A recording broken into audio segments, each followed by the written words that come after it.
talk to me a little bit about flow state. There's different flow states. I'm learning about it, and I ski, and so you try to experience that. I do experience sometimes as a guitar player, as a musician, you can kind of feel that sometimes. Talk to me a little bit about just flow states. Yeah. So I love you brought up Catching Fire. That's Stephen Kotler, the author of that. Okay. Yeah. I've done his high flow coaching certification. It's Really? like a 6-month program that you go through, and there's a lot of science behind how to get into flow states.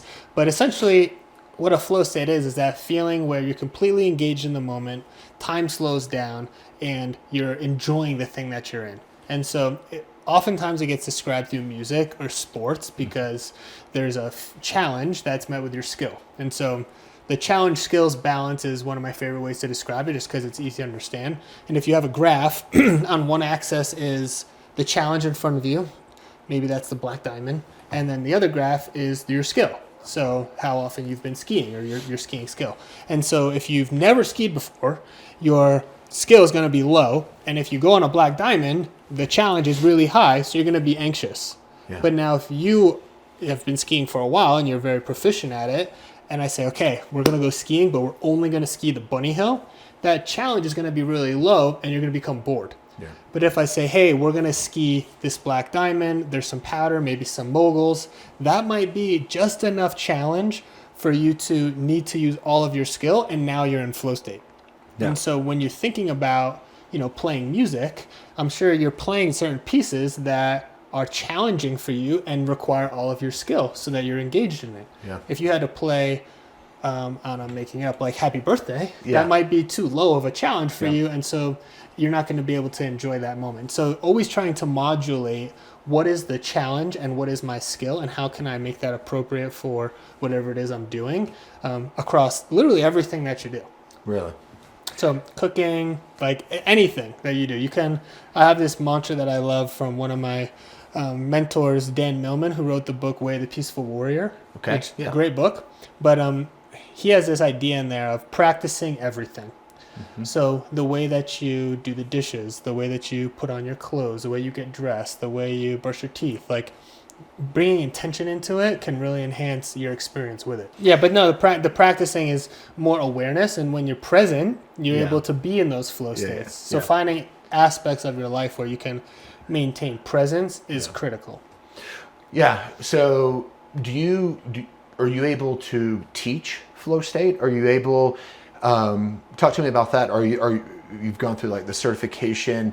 What is that something that other individuals go, obviously probably anyone can go get a certification, but does that help you be able to teach individuals how to get into a flow state? Yeah, definitely. Yeah.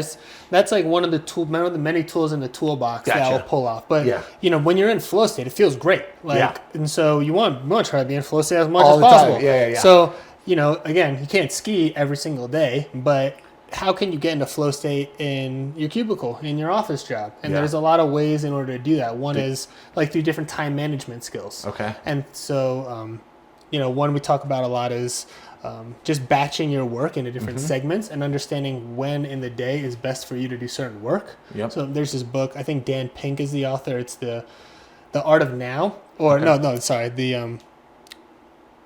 think the science of when, or something about the word when, and when do you do certain activities that are going to be best for you. So like for me, I'm very creative right when I wake up. That is like the peak time for me to do anything creative. Okay. Usually later in the afternoon, I kind of have like a little slump. And so that's usually a time where I'll do a lot of administrative tasks because my brain's not firing on all cylinders. Now, of course, I can get there. It just requires a little bit more work for me. Yep. And so if I have the opportunity to pick and choose when I do certain things, I'm going to try to set myself up for the best way possible. Yeah. So I'll talk with people. I'll say, hey, how much... these are the things that you need to do for your job in the week. How much flexibility do you have in when those things get done? And oftentimes you can move things around more than you think. Mm-hmm. We get into this fixed thing of like, I have to be checking my email all of the time. Yeah. And it's like, says who? Yeah. Do you need to? Or what would be the problem if you responded back in 2 hours? Would that be an issue?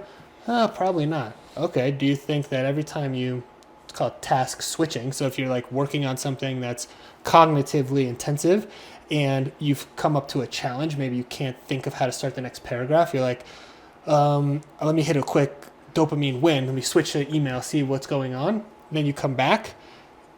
You've left some of your attention, this is actually called attention residue, over at your email. And now you come back to the thing that you're focusing on with maybe 95% attention. I love that. Yeah. And so if you do that throughout the day, like a lot of people I work with, they're like, hey, Mike, 10 a.m., I'm negative attention.